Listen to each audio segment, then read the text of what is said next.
Yes. Nu er vi nået frem til kuglens ligning. Kuglens ligning har ligningen. Vi skriver lige kugle her. Bum bum. X minus A i anden plus Y minus B i anden plus Z minus C i anden, lige med radius i anden.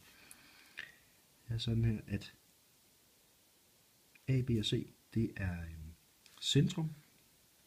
Det er koordinattallet for centrum af cirklen, og R, det er radius af kuglen selvfølgelig.